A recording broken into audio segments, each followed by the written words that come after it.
Summary of the life and career of Michelangelo Buonarroti, the sculptor who breathed life into marble. Chapter 1, Origins from Marble, 1475 to 1488.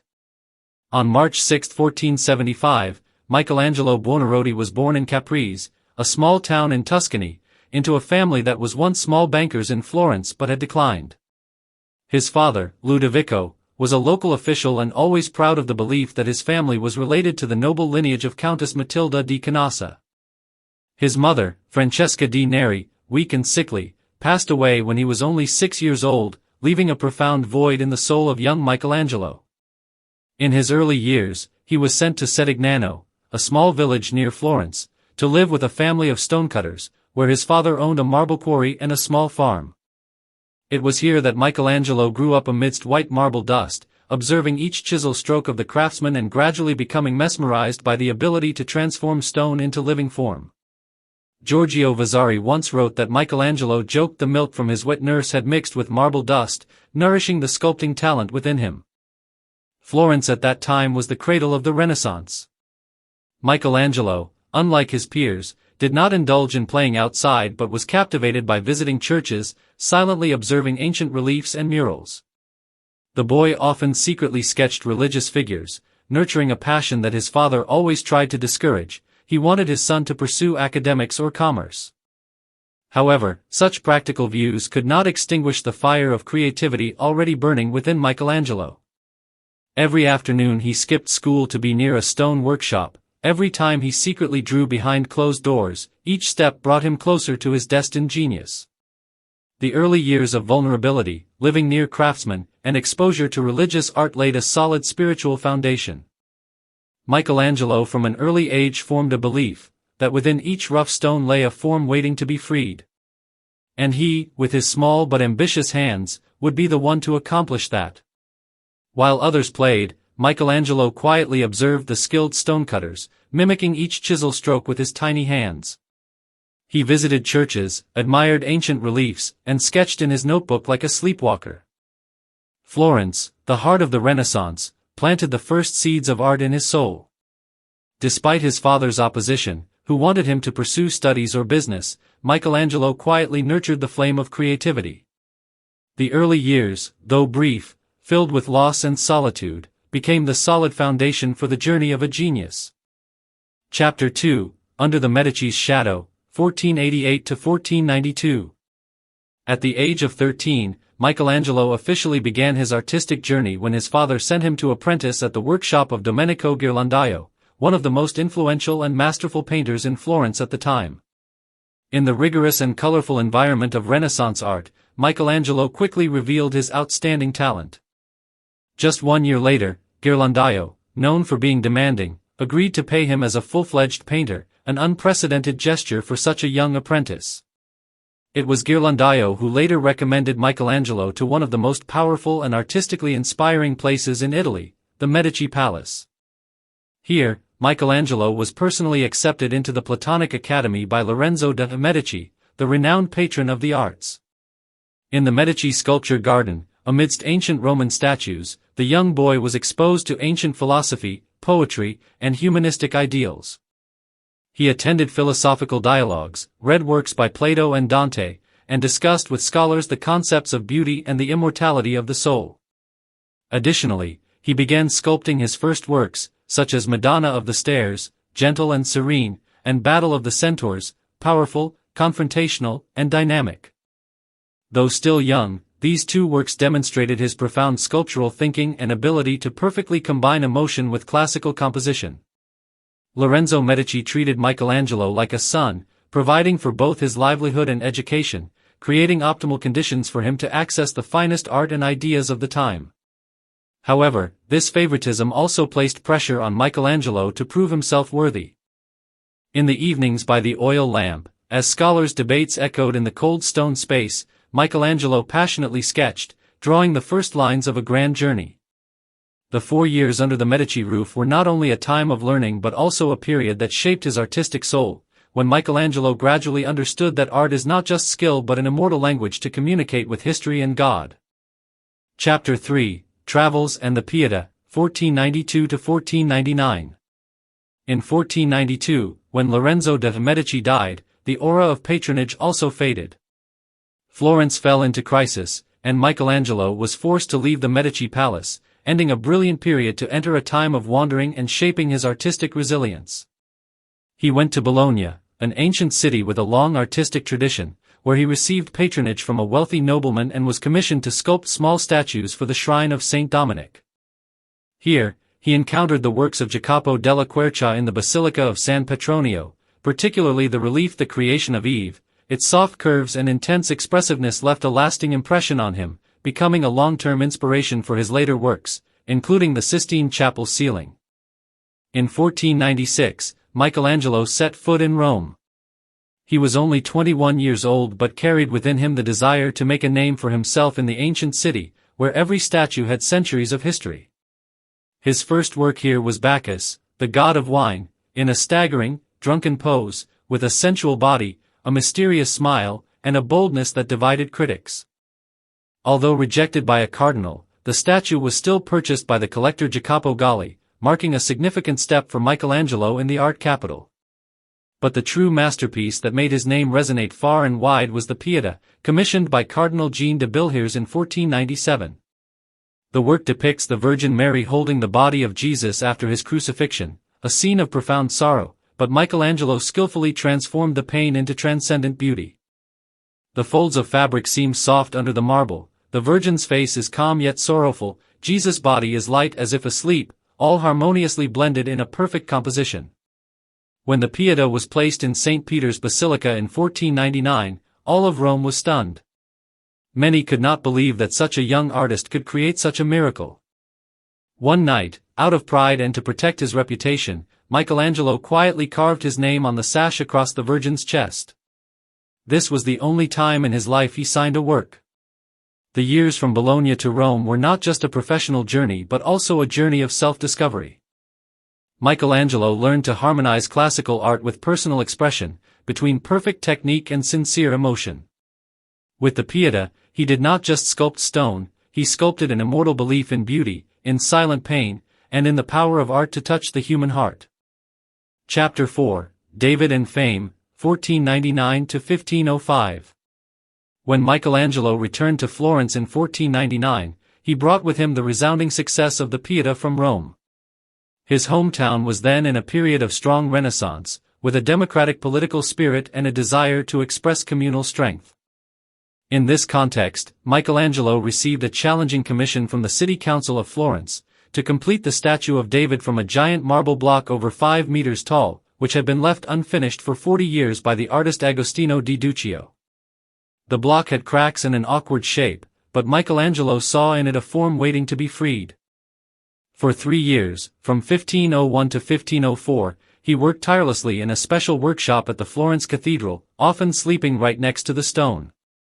He did not use clay models as usual but directly carved into the stone, a testament to his rare confidence and genius.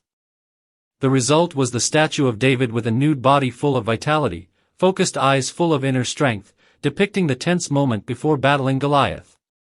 Not a hero after victory, Michelangelo's David is a symbol of faith, wisdom, and courage.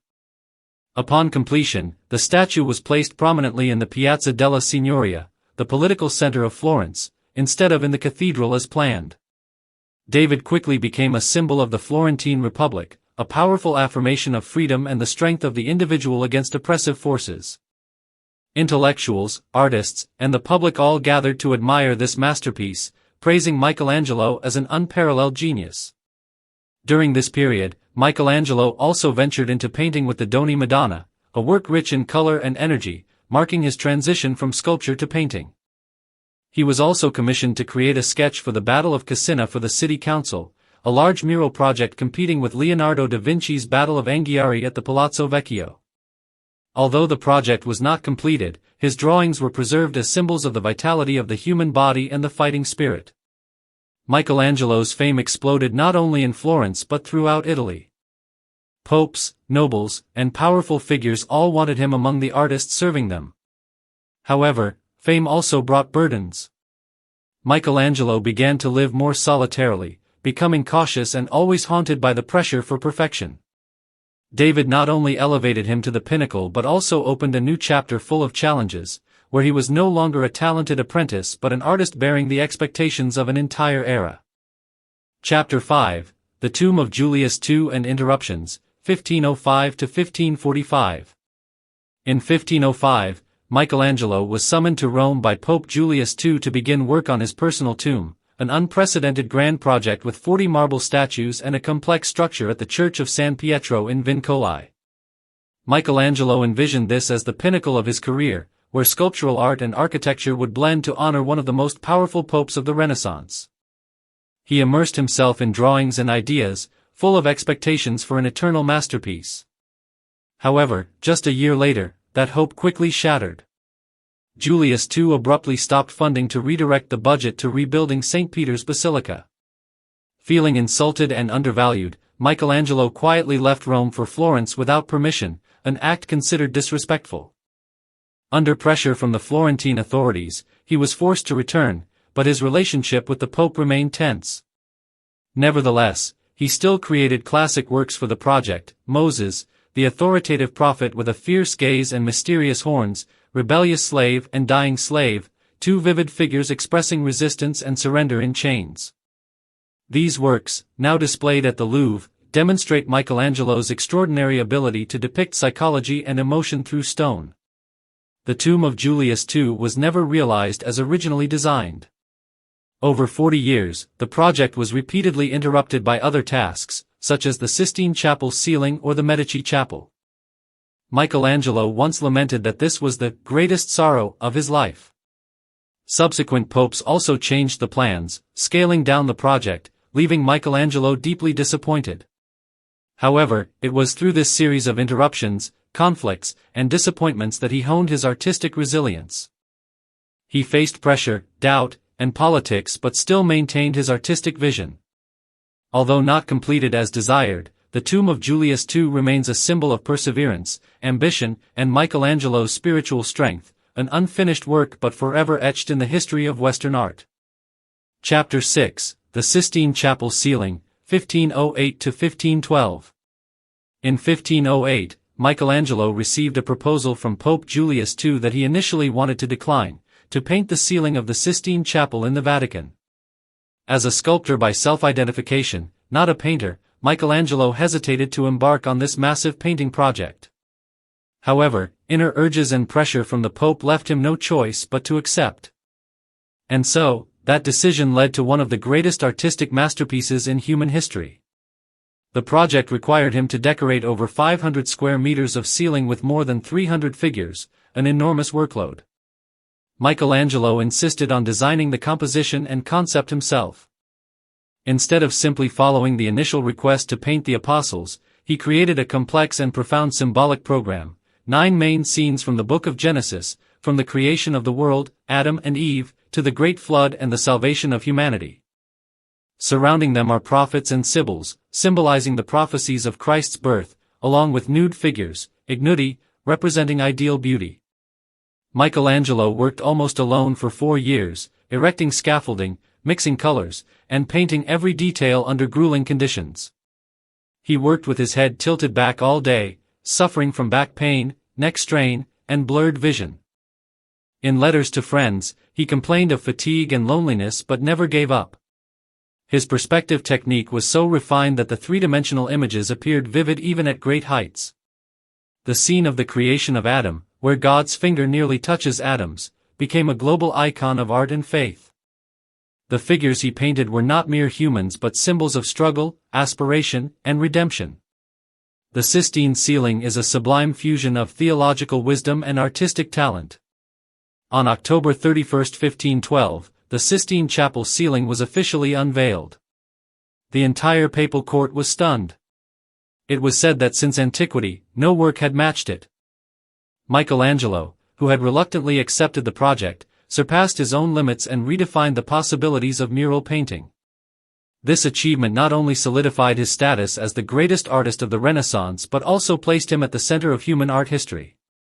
The Sistine Chapel ceiling is where humanity meets God, through images, colors, and unwavering faith.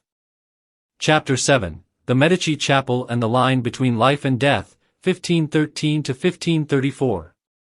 After the death of Julius II, Michelangelo continued working under the pontificates of popes from the Medici family. In 1520, he was commissioned to design the Medici Chapel at the Basilica of San Lorenzo in Florence, a place to house the remains of two Medici members, Giuliano and Lorenzo. This was not merely a tomb but a place where Michelangelo expressed profound philosophy about time and death. The statues of dawn, dusk, night, and day that he sculpted were not just metaphors for the times of day but also contemplations on the cycle of life and the transience of human existence. The expressive faces and contorted bodies evoke inner turmoil, all imbued with philosophical depth. Alongside the Medici Chapel, he also designed the Laurentian Library, a bold architectural work with a pre-Baroque spirit. With its powerfully curving staircase and heavily molded walls, the space both exudes authority and serves as a manifesto that architecture can speak for ideas. In 1527, Florentine politics shifted as the people rose against Medici rule, restoring the Republic. Michelangelo, once patronized by the Medici, now sided with the people. He took on the task of designing and supervising the city's defense system, transforming from an artist into a military engineer. When the Medici recaptured Florence in 1530, he became a traitor in the eyes of the new regime and was sentenced to death. For nearly 3 months, he hid in a secret room right beneath the Medici Chapel, living in darkness, sketching with charcoal on the walls. These sketches were later discovered and considered precious heritage. Fortunately, Michelangelo was pardoned through the intervention of influential friends. However, from then on, he never returned to Florence, closing a tumultuous chapter with his hometown. During this period, he both fought for democratic ideals and created works of profound philosophy, a Michelangelo who was not only an artist but also a courageous man, daring to live by justice and paying the price with blood, tears, and spiritual exile. Chapter 8, The Last Judgment and Friendship, 1534 to 1546. In 1534, Michelangelo left Florence for good to settle in Rome, beginning a period of deep introspection and intense creativity. That same year, he was commissioned by Pope Clement VII to paint the Last Judgment on the altar wall of the Sistine Chapel. After Clement's death, his successor, Pope Paul III, continued to sponsor the project, and Michelangelo spent 7 years completing this masterpiece. The Last Judgment is a colossal scene with over 400 figures, depicting the moment Christ returns to judge the living and the dead. Unlike the harmony of the Sistine ceiling, this work carries a more intense and chaotic tone, reflecting the depth of religious contemplation in Michelangelo's soul. The naked bodies twist, rising or falling according to the judgment, expressing the shock and urgency of human destiny. His boldness in depicting the human body in a sacred context sparked controversy, to the point that some figures were later ordered to be covered after his death. During the painting of this work, Michelangelo befriended Vittoria Colonna, a noblewoman, poet, and Christian thinker. Their relationship was not romantic but a deep spiritual connection and shared faith. They exchanged letters, poetry, and shared concerns about salvation, sin, and inner life. Vittoria was a sacred inspiration, helping Michelangelo overcome loneliness, crises of faith, and the rigors of old age. The Last Judgment is not only an artistic masterpiece but also a sacred confession of Michelangelo's view on life, redemption, and hope. This was a period when he no longer sought glory but delved into the soul, to depict not only the body but also the spiritual turmoil of humanity. Besides painting and sculpture, Michelangelo also left behind over 300 poems, many written during this time, expressing loneliness, religious doubt, and the longing for salvation. His poetry is both philosophical and carries the breath of a man dialoguing with God through the heart of a silent and resilient artist. Chapter 9, The Dome of St. Peter's and the Final Years, 1546 to 1564. In 1546, at the age of 71, Michelangelo was appointed chief architect of St. Peter's Basilica in the Vatican, the highest honor but also a grueling challenge in the final chapter of his life. This grand project had passed through many architects, from Bramante to Sangallo, but remained unfinished. Michelangelo decided to return to Bramante's original design, simplifying the structure but elevating its aesthetic with harmony and symbolic elevation. The focal point of the project was the enormous dome, a revolutionary architectural marvel. he saw it as a spiritual legacy rather than a technical task. Michelangelo refused payment, lived ascetically, and visited the construction site daily despite his failing health. He closely supervised every detail, from the main structure to the materials and decorations, ensuring everything aligned with his artistic and religious vision. At the same time, he continued sculpting. His final work was the Pietà Rondinini, where the Virgin and Christ's body are no longer separate but merged into one, as if Michelangelo was trying to erase the boundary between suffering and salvation, between man and God. The statue is unfinished, with rough chisel marks, but it is the ultimate perfection, bare, fragile, and profound, like himself in his final days. Michelangelo passed away on February 18, 1564, in Rome, at the age of 88.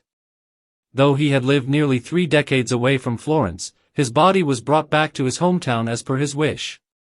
It is said that he still held his hammer and chisel days before his death, as if he never parted from art.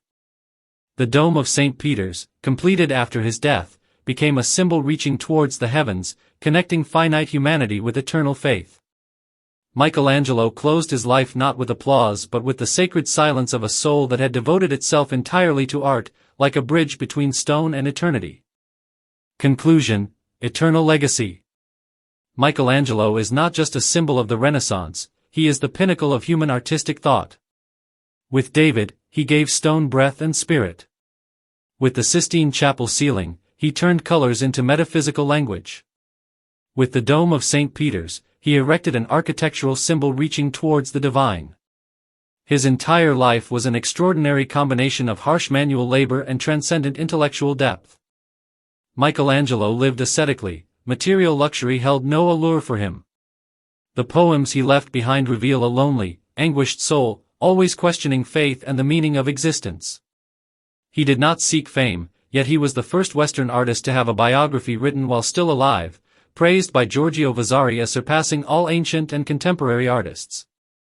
Michelangelo's legacy lies not only in the stone blocks, domes, or murals. It resides in the reverence of future generations, in the eyes gazing up at the Sistine Chapel, in every chisel stroke of sculptors carrying his dream. His life is a brilliant testament that art, when taken to its utmost, can touch immortality.